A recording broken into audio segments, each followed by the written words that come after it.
Hello and welcome to the Miss Q. I'm your host, Ricky. And whether you're on stage, backstage, or love seeing what's on the stage, this is the place for you. Now, today we have a guest. Okay. Today's guest is Maura Cunning, a native of Lake Havasu. Hi, Maura. How are Hi, you? I'm great. Thank you so much for being on here. Thank you for having me. Have you listened before? No. No, you've never listened. In full honesty, I'm chronically offline. Oh, wow. That's fair. That's But- fair. That's an honest answer. I was thinking since one of your best friends has been on here like 3 times, Allie Chapin. I know. Now I feel shy and ashamed. Wow. But No, maybe no. after this, I should go on. I just am just so never on. Well, you're about to head back. You've been visiting in town, so you got a plane ride ahead of you, right? I know, which I'm a little nervous about. But you can download some episodes, listen on your way. Yeah. So for our listeners, I just want them to understand why I thought it was important to have you as a guest on. Because if anybody saw Anastasia at Grace Arts Live, they know that you played Anastasia and you really nailed it. You're incredibly talented. And you come from Lake Havasu. Yeah. Here. So tell us a little bit about how you got started. So were you born here or? Yeah, I was born here. Okay. Born and raised. So was my sister, Emily. My parents put me into dance at the studio when I was like 3 years old. Ballet. And then I did tap and jazz as I got like a little bit older. So that's really where I started, I guess, with like Lauren and Grace and stuff like that. So that's how they knew me initially. And then I don't really know if I expressed interest in auditioning or like doing the shows or anything. But all I remember is doing my first show. And my first show was actually one of the last shows that they ever did at the PAC at the high school. Okay. I did the junior show. I did Charlie and the Chocolate Factory, and that was literally at the high school. Oh, which wow. is crazy. So you were at the tail end kind of. You got in that transition period when Grace Arts Yeah. Live was getting started from, because Grace was at the college before then. Yeah. So my first show was at the high school, which is so funny. And I was like maybe 5 or 6 years old in that show. Wow. I was a squirrel. And I was the head squirrel. I remember I got to like pull the lever that was like good nut or bad nut. So that was fun. And I remember Miss Lauren was actually like kind of like the leader of like the squirrels, or I remember she was like wrangling all of us kids. Okay. And we wore these like big fur suits, and I remember being really sweaty. Yeah. Was it during the summer? I think so. Oh, yeah. I think it was like the summer kid show or something like that. Of course. But no, I don't really remember why or how I started doing it. I kind of just was there and doing it. I think my second show after that might have been Sound of Music. Okay. And I was Gretel in that, but I don't know. But So your progression, I mean, you progressed fairly quickly. yeah, like, and I really enjoyed dance, I think, too. I don't know. It was like my parents just put me in it when I was a kid, and then that was it. Then that's So just I what want to did. know, like, at what point did you say, I'm going to take this 110% serious and I'm going to give it my all and I'm going to focus? When did you start taking it seriously? I would say probably like when I was around like 13 or 14, because that's also, I can't really remember a whole lot of my childhood like pre the age of 13 or anything like that. So obviously my siblings also did like dance and theater. So it's like a family thing. And my oldest sister Ellie was like really, I would say, like successful like in her age group at the theater, and like absolutely. she did like a lot of like roles and stuff like that. So I think I started like more and more just like wanting to be like her in a sense. Like I really looked up to her. Okay. Yeah, like she was She was a great role model. she was my everything. She played Cinderella to my Prince Charming in Into the Woods. Yeah, like she was so good and she was so talented. And I remember when I was 13, I started, when I was at the end of 8th grade, I started shadowing my sister because she was also an assistant at the dance studio when she was in high school. And when I was in 8th grade, she was a senior in high school. And that's when I started shadowing her for all of her classes. like that she assisted with. So you were kind of seizing any opportunity to learn and grow. Yeah. So then my freshman year, But I feel like you're took over all of her naturally stuff. like that. Just in general, that's how you approach life. You're just kind of wanting to.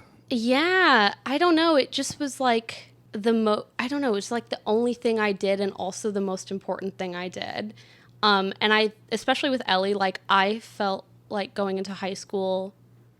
In my mind, she had left like such a legacy, like at the studio and at the theater, and she was such this like big like thing to me that I really wanted to like not like be better than her or anything like that, but I just hoped that I was Like, gonna make her live up to proud. it, that I was gonna live up to it because she was so talented and she like got so many parts and like, you know, was an assistant teacher and all of these things. So I remember when I was going into high school, I was like, okay, like I hope I can like live up to like what she did Yeah. and stuff like that. So that was part of the drive there. For sure. Yeah. For sure. Like being the youngest like sibling and stuff like that too. Like definitely looked up to her so much. And like Tarneem and Janelle and Molly Yeah. and all of these other girls and Brenna, like, you know, so many of the older kids I really looked up to, and they were a really big part of like the inspiration for me as I got older. Yeah. So you had that older inspiration, but you were also Yeah. surrounded by your peers who were insanely talented as well. So you had Yeah. Aaron McIntyre, Allie Chapin, Yeah. Chloe. Chloe, of course. Yes, Yeah. of course. Basically, the whole cast of Little Women. Oh my God. I actually rewatched that DVD the other day when I was like I was going through a spree of all of like the old CDs that we have, and I watched Little Women, and that was like definitely one of my favorite shows Yeah. that I got to be a part of. But I don't know, I guess in terms of like taking it seriously, like I mean, like any other like kid does, like you like getting the big parts. You know what I'm saying? Like I liked getting leads, and the first lead I ever really got was in my mind was when I was Annie, when I was like 10 years old in the junior show. It was Junior Annie, but still, like that was like the first time I really was like, oh my gosh. Huge responsibility. Yeah. Yeah. I mean, the whole show's kind of on your shoulders. Yeah. you know, So with that. I got that. And Did you see this last production of Annie they did? Yeah, I did. I totally went to go see it. With It was David great. Benjamin, yeah. It was wonderful. Yeah, she was great.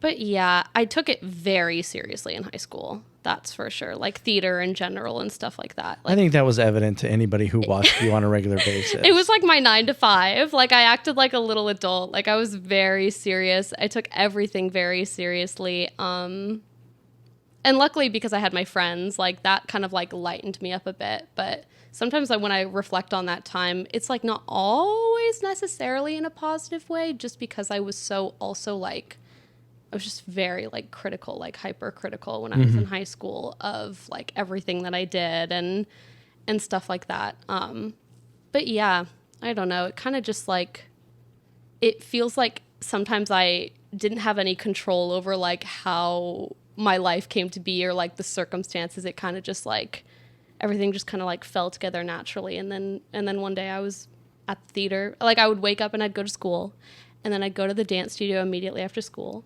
And I'd be there from like 3:30 to 7:30, and then I'd be at rehearsal from 7:30 to 10. And that was my life. It's a lifestyle. Yeah, that was my life from age 14 to 18, and like doing all the shows. Yeah. That was it. That's dedication. That's what it so- takes, you know? So that was, and I loved it though, too. I loved being busy. So during that time, you were looking forward to the future.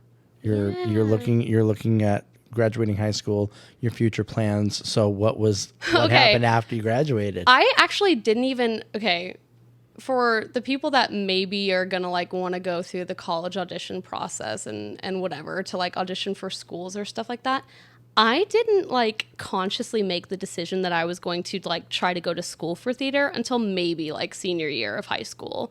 Like I was not sure, like You just didn't know. I didn't really. know what I was going to do. And then I guess like before senior year, I was talking to my parents about it, and I was like, yeah, I guess I'm going to, you know, try to audition for some schools, like, because that was, once again, it was like, it was my entire life. So it just like made the most sense to me as like the next logical step. Like I didn't really like see any other like option but that. So yeah, so my senior year, I also had no idea how the college audition process like worked or anything like that. Okay. Because I didn't really know anybody that had been through it before, because the process is it's so difficult to get into programs because it's so competitive and there are so many kids auditioning that like, if you, let's say you like only audition for like 1 or 2 schools, it's kind of like shooting yourself in the foot.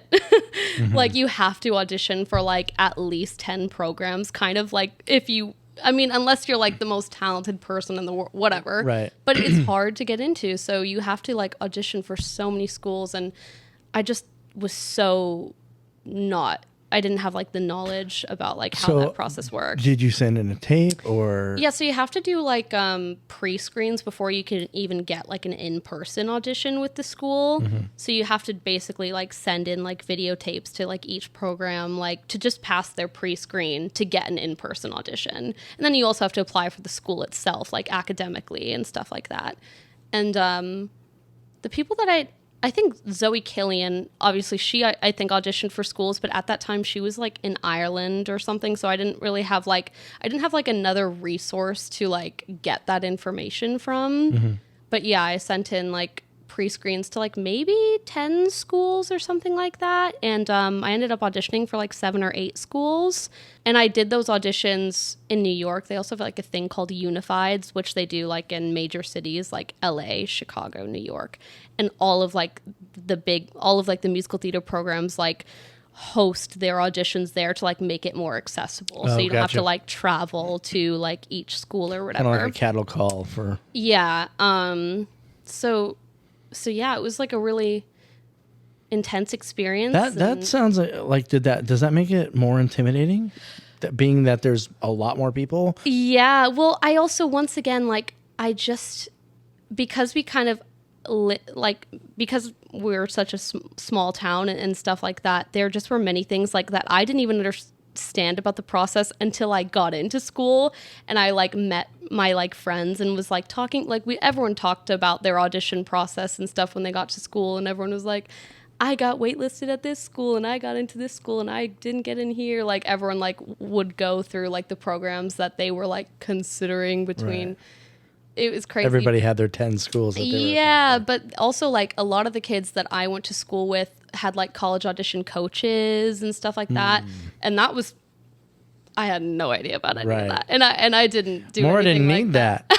Maura didn't need that. Yeah. I was just going off of just vibes, really. I don't know. I love that. And I didn't even cry throughout the whole college audition process either. Like, because obviously I got like rejected from schools, for sure.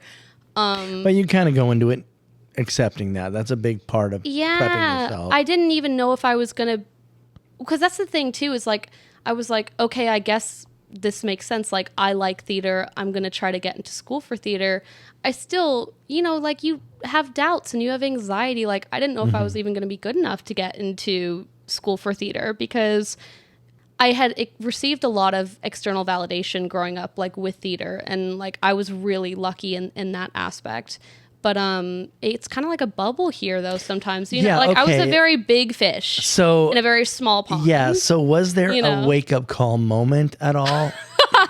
So I want to hear that. What was your wake up call going, oh, I'm not the great Maura Cunning like I am at Havasu? Well, let me say this too. Like, I don't know if I ever necessarily felt like that either. Like, I'm not saying you're not. Yeah. I was so like critical of myself in high school too. Like, I was so.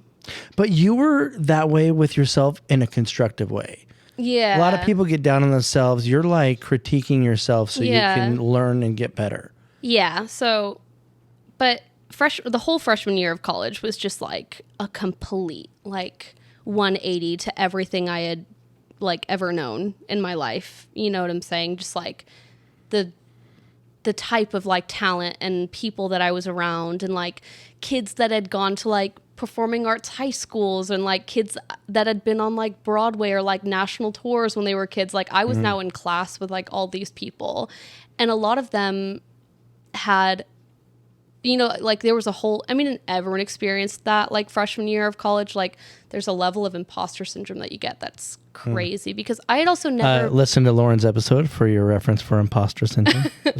Right. Wait, I think I did see a clip of that though. But I had never even been in an acting class before I went to college. Like I didn't do acting at the high school or anything like that. So yes, I had like a lot of like experience, but I didn't, there were like many things I felt like very behind in like when I went to school. technical aspect of performance and Absolutely, stuff like that. because all I knew was like I keep doing that.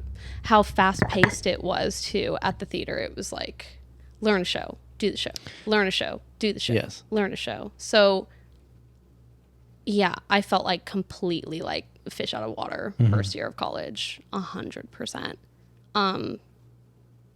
And you know, it definitely got better from there, but yeah, freshman year was very intimidating, like incredibly so. But you got through it. Yeah. Yeah. Yeah. Here you are.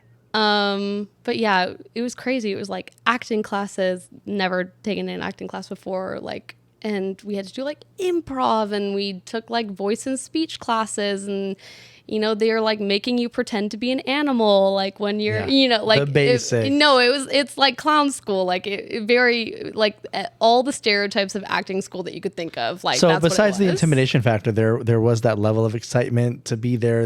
Yeah. I mean, were you able to at least enjoy it, find the fun in it? But not freshman year. Never mind. Yeah. I'm like, let's skip past freshman year. Okay. Definitely like by the end, like sophomore, especially junior years when I really like found my stride. Junior and senior year were great. Did we say where you went to school? I don't know for the listeners. I went to school in Boston. I went to Boston Conservatory at Berklee College of Music, and I did a BFA in musical theater, and I did an emphasis in dance my senior year. Okay, now we have context. Yeah. Which also, fun fact, the first time I'd ever heard about that school was I think maybe sophomore or junior year of high school when Shaylin Sailors was Mary Poppins in Mary Shout Poppins. out to Shaylin. She went to Boston Conservatory. And I remember my junior year, we were in the trailer and I think I was just talking to her about stuff like that. And she told me where she went to school and I was like, oh, you know, that's really cool. So that was kind of like the first time I had like heard of that school or heard that name. Mm-hmm. And like from then on, like senior year, I remember being like, oh, I have to audition for Boston Conservatory. And then also my sophomore year, another like reference for BOCO, I did like the theater troupe and stuff like that when I was in high school. Like I went to ITF with like Allie and all the other high school kids. And I remember one year I did like the opening show at ITF and I met like a lot of other kids that were older than me. And we also had like a group chat and we'd talk about like college auditions and stuff like that. And I remember one of the girls said too, she was like, oh, I think you would like Boston Conservatory because they're really big on dance. So that was like another like, ooh, kind of just. Yeah. Was meant We to actually be. did a whole episode. We did a whole bonus episode on just ITF. Talking about it. Very, very cool experience. That was also maybe my first experience like with like theater in an educational sense, like being critiqued on it. I mean, obviously Grace and Lauren at the theater like offer you direction and feedback and stuff, but that's like really like that was similar to college in the sense that you go and you present something and then they tell you what was good about it and like maybe what wasn't. And like, you know, I guess like my first experience with like technique or you know, stuff like that. So it's more of an educational approach than you're used to. Yeah. Because like you said, you're used to just learn a show, do a show, next show. Yeah. So it was just very like, I didn't have like as much of a perspective on like, you know, I mean, yes, I was thinking about acting, but like not even in the sense that like I would be now. Like it was very like, my approach to everything in high school was probably very like two-dimensional. And you mean like as far as your acting? Yeah, like very like very surface level, very maybe that's because of you know you're young, no life experience yet. Yeah, like and I didn't really have serious conversations with people about acting at that age either. So all I was getting was like, you know, I would get like validation. And I was like, okay, well, I guess I'm doing something that's like good or right, but there wasn't like intention always behind it. the most like intention I felt like probably in high school with shows is obviously like when I was like more emotionally connected to something. So then like acting kind of felt like, oh, it's falling into place a little bit more. But in high school, a lot of it was like, oh, I found out we were doing the show. I like look up, I watch the whole show. Like I, you know, try to figure out which character I want to be. And then if I or not, I get that character, then, you know, you go and you watch like bootlegs and stuff. And you and prep for whatever character you want to play, right? Yeah, but then before auditions. Yeah, but then I would also just try to like emulate what I had seen like on Broadway or something like that. So it wasn't coming like from me. It was coming from like I was just imitation. talking. Yes, so that was kind of. I had a conversation just the other day about this same sort of thing, and it's kind of like emulating what you see and what you know has worked, like Broadway performances. But then at some point in your journey, you're going to make that your own, and it's going to become your thing. But it's okay to like, you know, like chicken noodle soup. It has a typical base, but it's your flavors and spices that makes it your homemade recipe. Like, so I definitely agree, but it was certainly something in high school that like it was just chicken noodle soup. Like there were no, I wasn't adding anything to it. You know what I'm saying? Like it was just like, I was like, okay, I'm going to watch this and I'm going to try to do it like that. And you know, which is crazy, you know, because, you know, you just did Anastasia and I got the honor to be on stage with you. And I mean, you've definitely created your own recipe. Well, now. yeah. Like also it was really intimidating because that was all like post like theater education and theater school and acting classes and singing classes. So it was like really like, okay, now how am I going to actually apply, like time to apply like the things I've learned, and do I remember what I've learned? Like, especially because, you know, in this sort of situation, you got people going, oh, this is Maura, and you know, Lauren's sitting there talking you up. You got Allie, you got all the people that know you going, oh my gosh, Maura's coming back.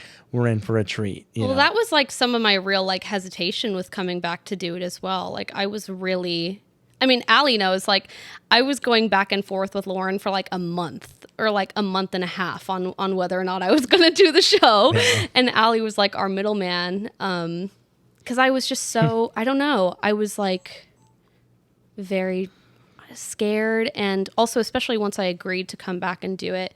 And that was kind of like, I don't know if people are going to watch this that did the show with me or that were a part of the cast, but like I was a little like standoffish at the start of the rehearsal process, but it was really just coming from like a place of anxiety. And because I had felt like, I mean, I was projecting onto people as well, but I had an idea of like this perception that people had of me. So I was anxious about like living up to like certain expectations, or if I wasn't going to live up to the expectations, or if I wasn't going to be as talented or whatever, you know. Yeah, because we've had a couple of guest performers from out of town come on, but the difference is those people are not natives. They didn't grow up here. They don't have these Lauren and Grace that have such a special connection. Basically talking you up and going, oh my gosh, this and that. You know, for you, it's your own journey to the past. Well, yeah. So like that was part of the reason I had agreed to do the show as well, is because it felt. You needed to get back to your roots, or? It felt very, very aligned with like what I had been going through in my personal life and emotionally and stuff like that. So I was like, this is a show about a girl that needs to like remember, not like find out who she is, but also remember who she used to be. So like, and I had felt like just very disconnected from theater for a while, for like a year or two. Wow. So this was the perfect part for you. To play in your life. Well, I mean, if anyone saw the show, that's why I was crying every night, because I was just so emotional. I was so emotional. It was like just a tension like release and an emotional release for me as well, because I had just felt so disconnected from theater, and I wasn't really sure if that's where I wanted my life to go anymore. I mean, that's something I'm like, and that's after that's after I'd gone to school for it. Yeah. Like, sorry. Wow. Mom so and Dad. That part was perfect for you then. Yeah. So I'm still figuring it out, like what my future's going to be and the place that theater is going to have in it. But it was very reaffirming. But yeah, I just wasn't sure if theater was what I wanted to do anymore. I didn't really remember what it felt like to do it. So when Lauren had asked me to do it, I was like, I don't know. I'm sure Allie had a hand in getting you back here. And well, yeah, like I'm sure I she was a big knew- plus bonus for you. I was like, I remember Allie and I like had so many FaceTime calls and phone calls about like, you know, if she was going to be able to do it. And like, you know, I mean, obviously Allie's one of the reasons I came back, my parents, you know, spending time with my family. So everything, just like you said, seemed to align for you and come together. And you know what? I've actually been saying this ever since my dad passed away about 1.5 years ago. I have been like craving a role that I can really express myself and the emotions that I feel like I need to work through, you know, not just with that situation, but in life you feel that way. And so I feel like I've been playing a lot of comedy parts since then, but I'm just really craving an emotional release through performance because that's what a lot of us use that for. But it sounds like you really got that. Yeah, That's awesome. I really did. Like when I was going back and watching through all the footage from the show, I'm like, Jesus, I'm crying in every single one of these clips. You're like, calm down. Maura. No, Jeez. literally, I'm like, calm down.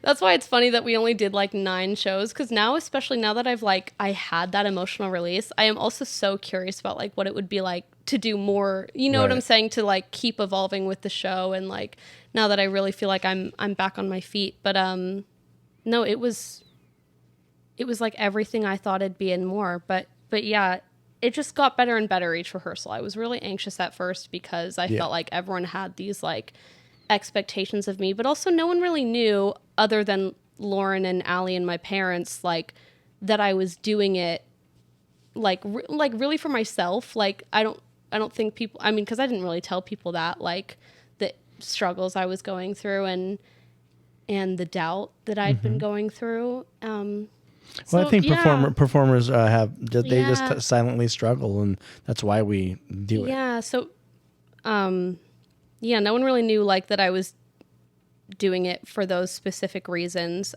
So that's why I was like, you know, really trying to like not think about, you know, like certain expectations that I thought people had of me. And also, I mean, that's a lot of like projecting onto people as well. Like I had to tell myself, and I had conversations with Allie about this too, that like, okay, everyone here, you know, loves me and supports me and just wants me to do well and just wants me to have fun. You know what I'm saying? Like I had to let go of what I thought people were going to think of me because I was just going to torture myself with that. Because I really just had to do it for myself too. So I kind of just was like, okay. Well, and I think you were a great leader of a really great cast. There was a lot of talent in the cast, and you kind of led the way with, by example of giving it your all, pouring yourself into the parts. I think Marcelo kind of did the same. Marcelo was great. He really, really got emotional, and especially that scene with you and him at the end.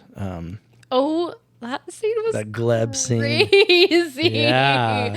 That scene was crazy. And Marcelo's such a nice guy. He's like, I'm sorry. Was it too much? Oh my God. I remember like I felt so bad. That scene I'm sure was it was just a very difficult scene. I know it was difficult for him as well. And you know what? One of the things about such an emotional scene is it's hard to find that line of control where you're letting your emotions take the wheel, but you're not like, you can't like kill yourself or give too much of yourself away because it's also harmful, I think. Yeah. And then it can come across as overacting if you do too much. There's like a fine line. Yeah, for sure.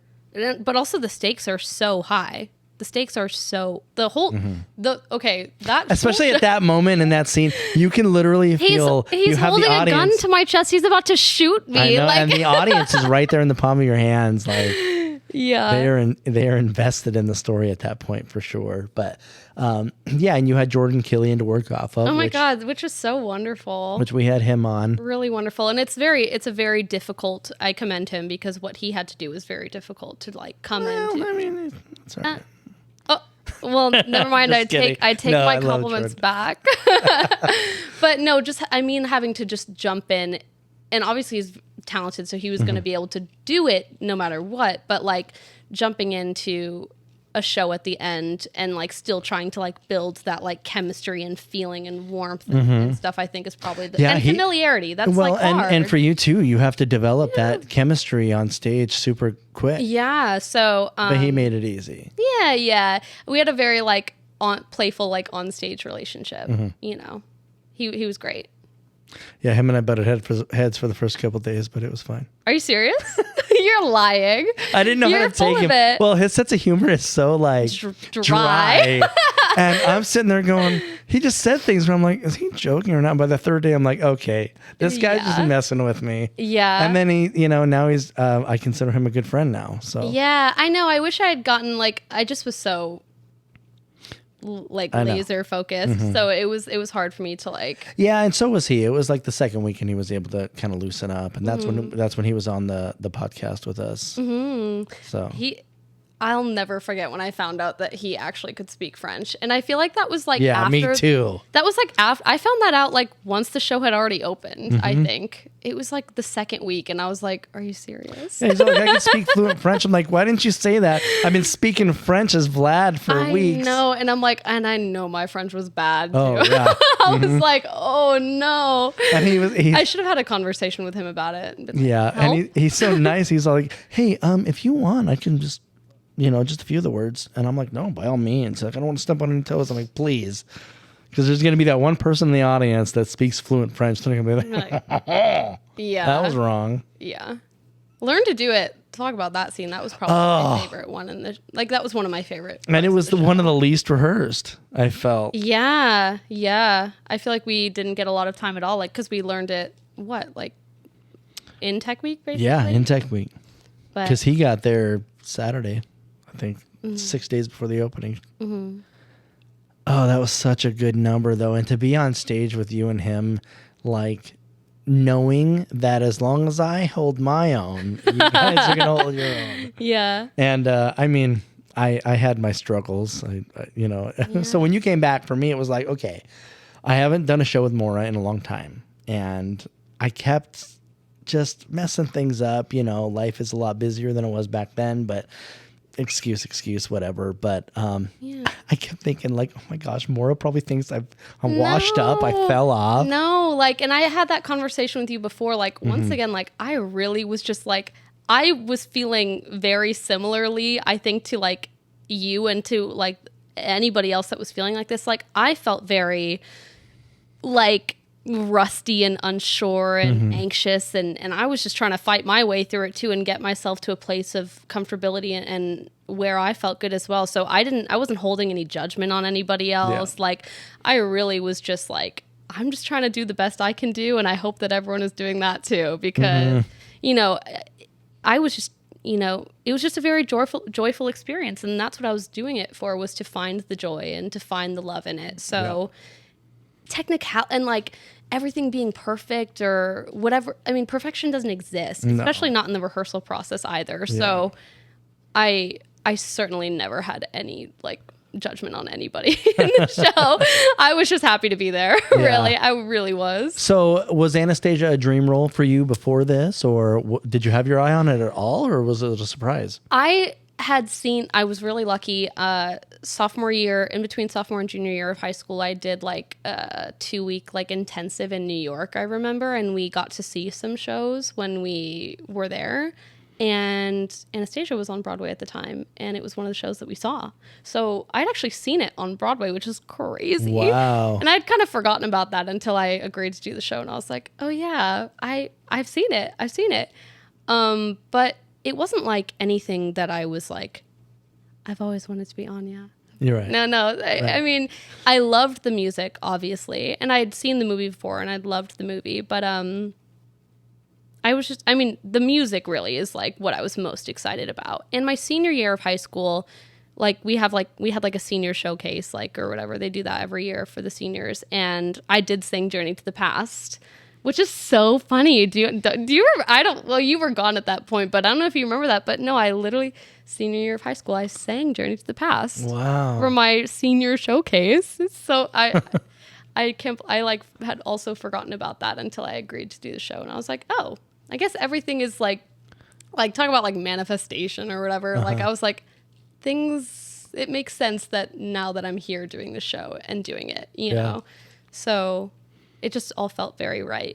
But yeah, I guess not a dream role, but certainly something that I'd not known it, but been involved with in many different ways, you know? Apparently the part wanted you. So there you go. I guess. And I was really used to doing like princessy like roles and stuff like that. Right. That was like certainly something. Oh, let's go back to talking about like what was like the shock, like going into school or whatever and stuff like that was like realizing that, I mean, because when you're in school, like, or at least when I was in school, a big thing that they were trying to teach us was to like push yourself outside of like your archetype or like, you know, people's perception of you or like what limitations you have on your own abilities or characters you can play or roles you can play. And growing up, I'm like forgetting the word for it. What is it? It's not archetype. My like character type or whatever. Like my typecast in high school was like princess girl. And so when I was in college, I really tried to like break out of that, but it's kind of ironic that I like came back and did something right. princessy again. But you know, like there's nuance in every character and there's beauty in every character. So, it was funny too, coming back and doing a role that was very similar, I would say, to like what I would have been doing in high school and stuff as well. But approaching it from a completely different perspective. Like I said before, everything in high school felt very like 2-dimensional. Yeah, so this is more of a 3-dimensional. So this felt like I was like, I didn't have like because also when I was in college too, that was kind of something I like had taught myself to look on in kind of like a negative way too. I had kind of felt like my typecast wasn't necessarily a positive thing, and it kind of made me feel like maybe like limited or like not as like funny or like maybe not as interesting as like other people, because I'm like, oh, my life is so hard. People look at me and think and are like, oh, you could play a princess, but you know what, I feel I have felt the same way before about character acting, comic relief roles. It's like, you know, I can do more. Yeah, so it had been something I'd kind of like in college looked on in a negative way, but it was nice to come back and embrace it also in a way that was very like rounded and complex, like in my opinion, like for myself, and you know, funny. Like I felt funny, and I just felt myself. That character, you know? is very well rounded in the serious, the funny. There's the whole roller coaster of emotions that Anya takes. Yeah, that was one of my biggest reflections after the show was over too. Is I was like, Jesus, like this is a hard role to play, or this is just a hard show to be in, because it really is like so emotional, and so high stakes at times, and so physical. And it takes it out of you. I had so many solos. I'm screaming, I'm crying, I'm fighting for my life. I'm trying to hit people with sticks on stage. Like I'm getting thrown over people's shoulders. Like I was dripping sweat by the end of every show. Yeah. It was exhausting.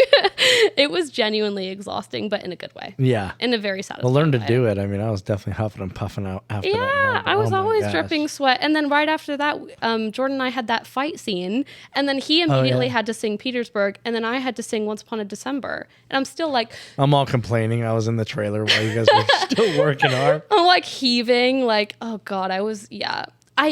One of the clips I just watched recently was the fight scene. And Jesus, I was screaming. Yeah.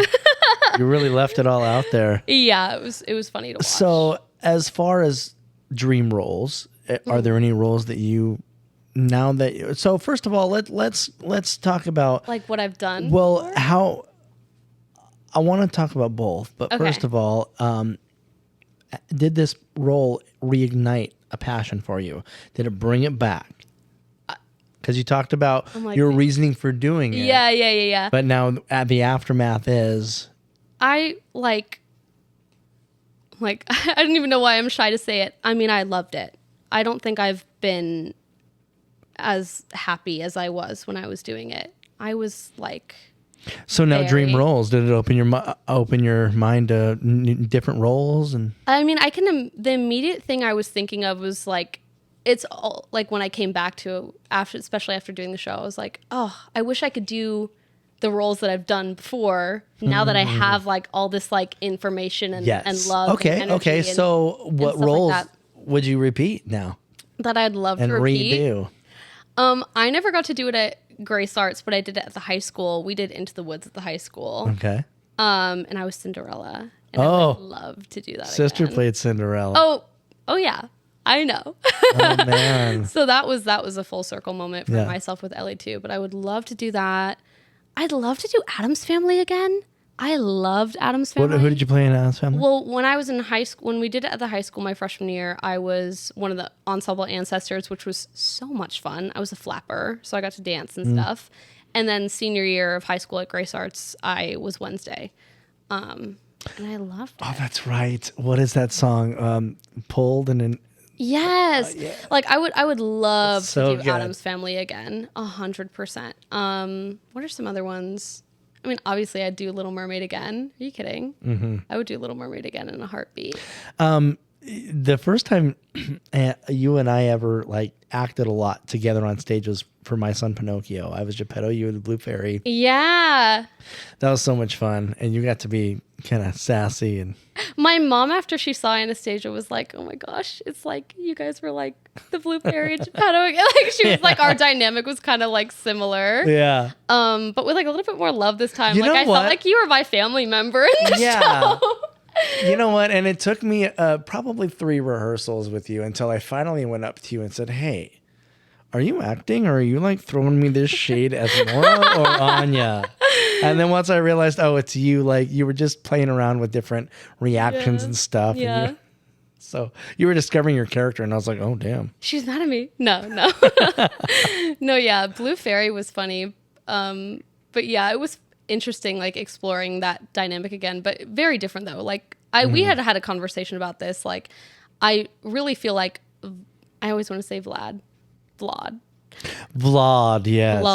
Vlad, I'm going to say Vlad. Vlad was like the first character that I think she, at least for me when I was playing Anya or like being in the show, was like one of the first people she really was like letting her guard down around and feeling comfortable with again.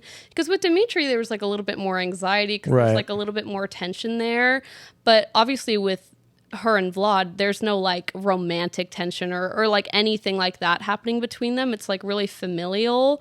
And I think I don't know, like I felt very like attached to you as like a person of like safety for her and someone that she really like for the first time was like feeling safe again. Like and, he has your best interest. He's here. He's not gonna. Yeah, like he knows Dimitri's kind of a jerk so sometimes. I think she like I really like. I think Anya really loves him and like loved him. And I felt that way too. And it was definitely easy to connect on every level in every scene. I was always in the scenes with you and Dimitri pretty much all the time. And I'll never forget the first time you rehearsed. Well, we rehearsed with Jordan for the first time, that scene where you come in and you're telling, what's the song? Your first one. Oh God. In My Dreams. In My Dreams. Yeah. And I just remember when you were like looking around and I'm like, oh my God, oh my God, here we go. We're in it. She's having a moment. She's having a moment. And like, and there was a moment where like you mentioned the word Paris, and like for Dimitri and Vlad, that's like a signifier of going, oh my gosh, she's talking about Paris. We're talking about Paris. Anastasia's, oh my gosh, we're making that connection. And like, as soon as you said that, you were so into it, and me and Jordan like looked at each other like, could it be? And I'm like, oh my gosh, this is getting real right now. And that was the first time we ran the scene. Yeah. Yeah. And it was just like, so you make it easy as a fellow actor to get lost in a scene with Thank you. And because you understand the assignment so well, you help other people understand the assignment. Thank you. I feel like what I was trying to accomplish with every scene, well, first of all, getting off book, just memorizing my lines, because for me, if I don't know my lines 100%, like I can't 100% make choices or explore, because you're always dealing with that like physical anxiety of like, am I going to be able to say it? Am I going to be able to remember? So like first priority for me was just freaking learn it, so then you can like explore without fear of like messing up or whatever. So so that was a big thing. And then also just like with the scenes, like I was part of my exploration with doing the show too, like in terms of like finding, like returning to theater and finding out how it felt, was meant for me that there was not going to be a lot of like consistency in my rehearsal process either. Like for me, when I was going into the show too, and when I was doing the show, I kind of was making the choice for myself that every day it was going to be different. Like, and every day the scenes were going to feel different. And intentionally or like, just accepting it?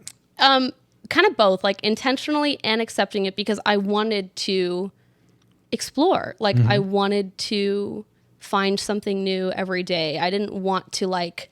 Well, that's why I was glad that you were here for the whole process. Yeah. Like Jordan wasn't able to come in until right before Hell Week. But it's nice having that exploration time, And yeah. And like, obviously sometimes when you're discovering the character, like there were certain choices that like I definitely like stuck with, or like there were certain like emotions, or like when I would find something naturally, I would like repeat that because that's what I discovered and that felt good and I was going to make that choice. But even when we were doing the show, I mean, also because I knew like the stakes weren't like incredibly high, and I knew that Lauren wasn't going to like... I mean, obviously, if I started doing something crazy, I'm sure she would have given me a note. But like, I didn't have an expectation of like doing it 100% the same way every night. And for me, that was a great thing, because like, once again, I was doing this for exploration. So even when we were doing the shows, I was kind of like, I was always open to letting it be a little bit different every time. Yeah. Well, you want that organic performance to shine through a little bit. There's got to be some element of that organic. So that was like 100% important to me. And that's honestly why I feel like what ended up happening was like felt successful to me, because I was like, okay, I'm just living in it and I'm letting it happen and I'm playing and I'm trying different things. And have you heard about how many people just loved that show?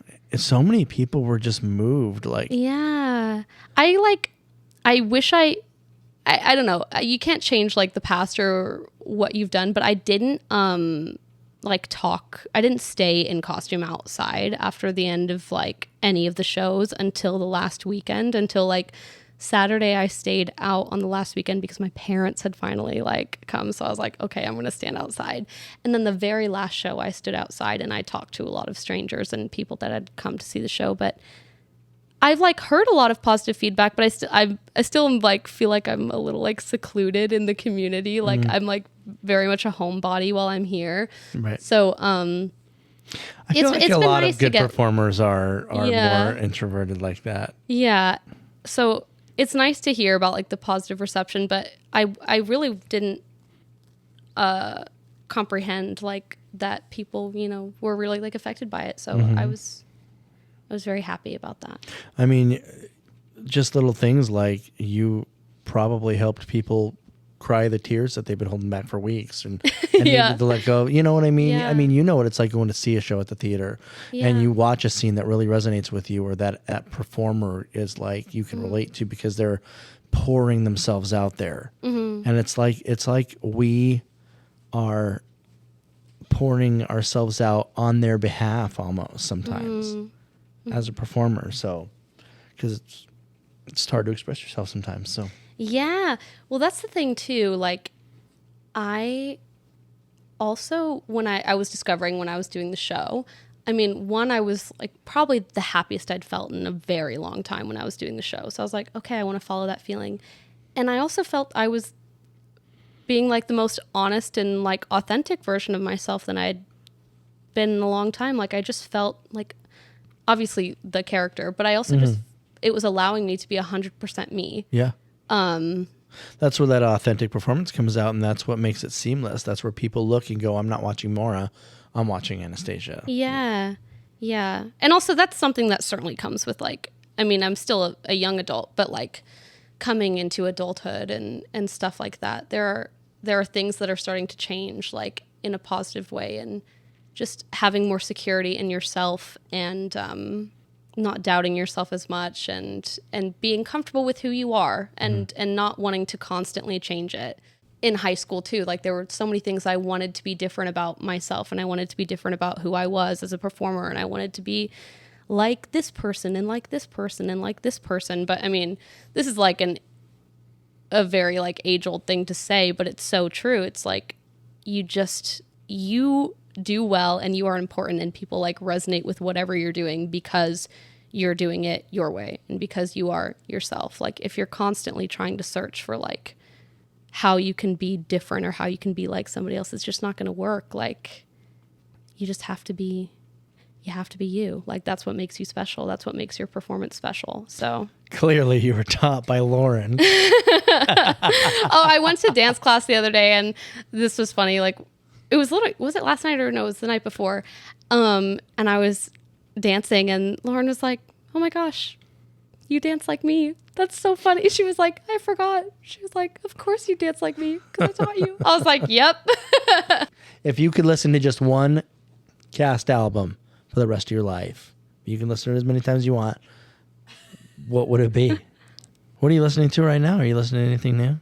To any musicals right now? Yeah, any musicals? Not You're particularly. just sick of it? I'm not sick of it, but I don't like saturate myself with it as much as I used to. Right. But once again, like oh, that's such a hard question because I'm trying to think about what my answer would have been in high school. In high school, it would have been Waitress.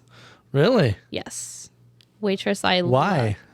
I just loved that show. I loved that show, and I loved the music in that show, and I also saw that show with my mom. So I also, even still, like when I'm like on a long drive with my mom, we always put on the Waitress musical. So it's attached soundtrack. to some core memories. Yeah, so definitely Waitress actually is probably one of the ones I consistently come back to, especially when I'm home and when I'm with my mom. Like we'll put it on when we're like baking or like cooking together or stuff like that. But me personally, oh, and also in high school it would have been Hamilton. Are you kidding? Hamilton 100%. Hamilton and Waitress were my everything in high school because Hamilton came out when I was like maybe in 8th grade, and so it kind of defined like the first like few years of high school for me. And, Wow. and we all listened to it and we all sang. Like I have memories of like being in the choir room with like Allie and Jordan and Zoe and Chloe, and just like, yes, there's videos of us like singing Hamilton and stuff like that. That's awesome. You got to send us some of those videos. But I don't know. I don't really have an answer for right now. Okay. Because I mean, if I like most the recent- Waitress answer. I do. Yeah. I like the Waitress answer because that really means something special to you. Yeah. Well, obviously my parents like theater enough to like watch me. I mean, they like theater. That's why they like put And you me got in to it. do a show with your dad. Oh my, we have, I Once. can't believe we actually, twice. Twice. Okay. Twice. So the first time was when he played the Pharaoh and Joseph. And he was good. I was went really back good. and I watched that video like maybe a few years ago, and I was like, oh my gosh, he was great. Yeah. He was, I mean, obviously, but You're like, oh, no wonder. you know, That's where I get it. he certainly is where we get the dramatic flair from. It's not from my mom. It's certainly from him. Yeah. He's a dramatic man. Your mom's pretty zen. Yes. Everyone in my family jokes about like, my parents have set such an example in like my personal life for like standards and relationships and stuff like that. So as we've grown up, and like 2 of my siblings are married now, and then my brother and me, and as we've all grown up and like dated or like had partners or whatever, the joke is like, oh, are you going to have like a Devin or are you going to have like an Aaron? Like what's going to be your dynamic in the relationship? And fortunately and unfortunately, all of us are more like my dad, I think, than my mom. We're all the Devins. So my sisters have Aarons in their relationship. They have the calm person to balance their craziness. Oh, that's good. Wow. But yeah, okay. I'll never forget. There's a funny video of me finding out that my dad was going to do Pharaoh because my parents didn't tell me. I remember. Don't you remember? Video. It was like the castless video, Yes. and I'm like, who's going to be? And I think I even say, I remember thinking I made an assumption it was going to be Bradley. Was going to be the Pharaoh because my mom was like, because I didn't even see my dad. I wasn't even computing. I was like just looking and whatever. And my mom in the video is like, oh, who's the Pharaoh? And I'm like, I don't know. It's probably Bradley or something. And she's like, well, check. And I was like, okay, fine. And then it was my dad. And I was like, yeah. What? Completely shocked. And with Little Mermaid, I think I was the person that put the idea in their head. That's right. He played King Triton. That it was going to be that it should be my dad. And this was before I was even cast as Ariel, or like before we'd even had like callbacks, I think, or something like that. They were like, we need like an older like guy that like can sing and whatever. And super handsome, super confident, super handsome, fit, whatever, muscular. I was no-brainer. I was like, wait, you should ask my dad. But I didn't know, like, once again, they didn't tell me that they actually like ended up casting him or anything like that. How cool. What a cool surprise for you. Until the list came out. And I'm sure that obviously my being Ariel had something to do with it. Like, obviously they did that very intentionally. And I'll never forget doing dress rehearsal for that show. I had so many quick changes in that show. And I had a quick change into a wedding dress. And that was like one of the final scenes in the show. I was in a wedding dress. And I remember coming down like house left or something in my wedding dress onto stage. And my dad just tears in his eyes. It was very emotional. Yeah. Your parents are amazing human beings. Yeah, they're great. They're wonderful. And my dad constantly jokes about wanting to do a show again. Well, not even jokes. He's like pretty serious about it. That's great. I know. That's great. I know. Grace. He talks Grace. about it all the time. Grace listens to this podcast. So. Yeah, Miss Grace. My dad wants to do a show again, but maybe not until he's retired. Which I've always wanted to do a show with him. So yeah, that'd be great. He really enjoyed it both times. I think his dream role is King George in Hamilton. That's his dream role. He loves Jonathan Groff. Jonathan Groff is like his idol, maybe his like theater idol icon. Wow. Oh gosh. Okay. So I'm gonna move on to the next question. Sorry, yeah. That's okay.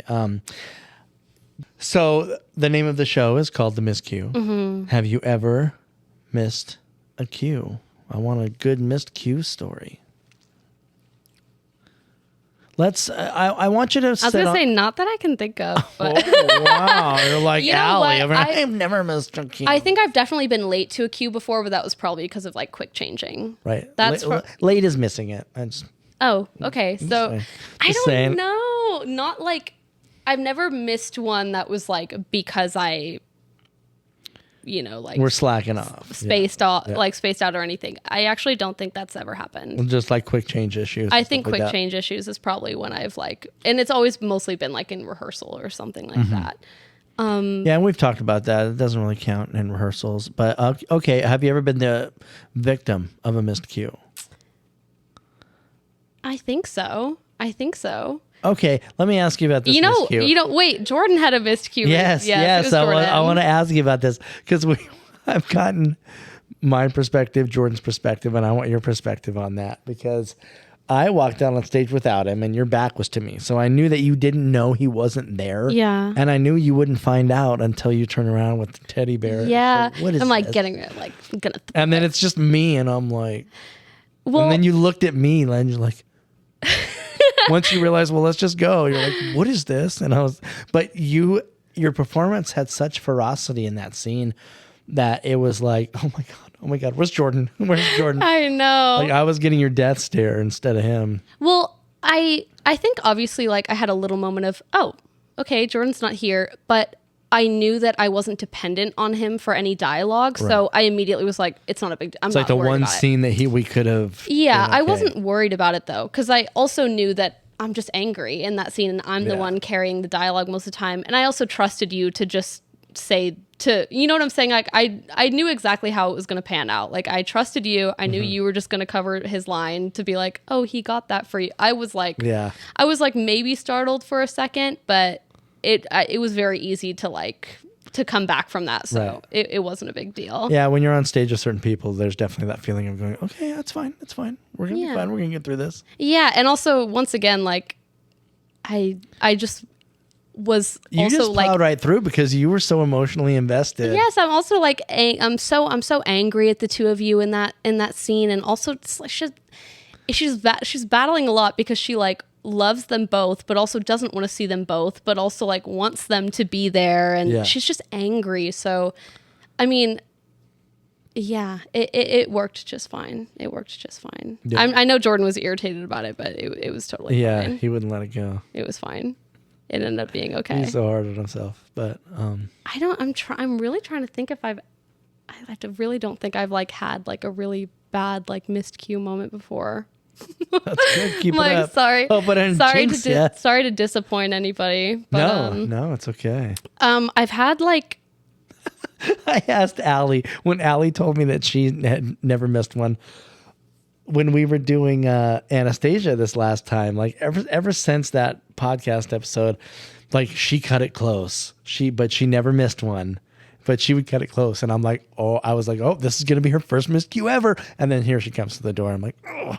There was one part where I was always cutting it close in Anastasia, and that was immediately following Learn to Do It, going into the scene with Marcelo, because in Learn to Do It, they had me take my coat off, my hat off, and like my belt and stuff like that. And then I had like maybe 20 seconds to like put my coat back on, put the belt back on, and pin my hat back on. In the dark.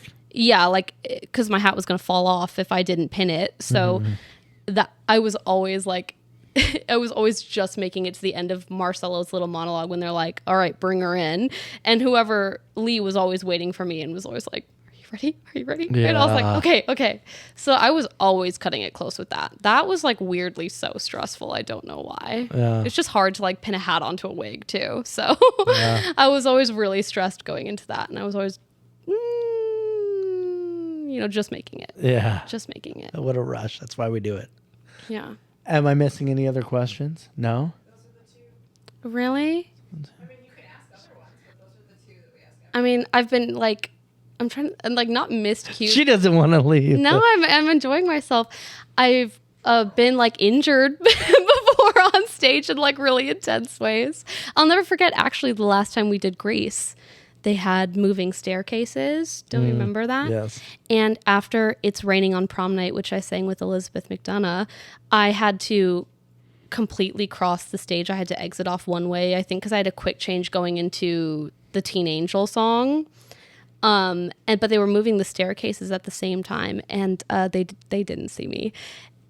Not like smacked me, like I got hit with the moving staircase and I like crumpled to the ground, and then like I got back up, and then I got hit with one again, and then I fell again.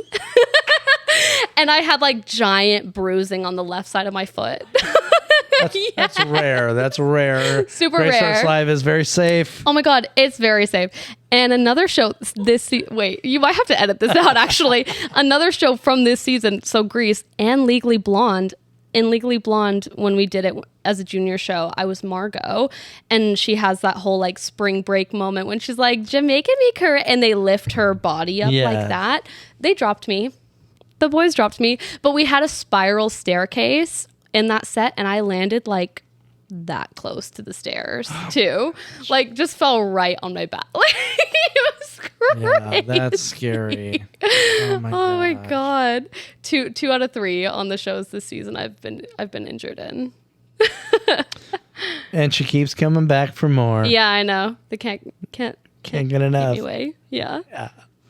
Well, Maura, thank you so much for being on the Oh show. my God, I feel like I'm like, did I talk enough? You know what? I You guess know what? It's okay. We get that a lot. Carmen felt the same way when she Really? She's like, now I'm fired up. I I'm ready know, to and I go. feel like I'm scared I haven't explained myself enough to the people, but I hope that I have. That's what the comment section's for.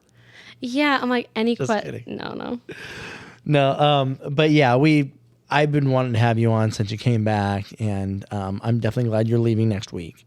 Some people know this, but I was also here for an extended period of this actually doesn't matter, but I just got surgery too. I got surgery after the show was over, so that's been really interesting. So that's why I've kind of been here for a bit.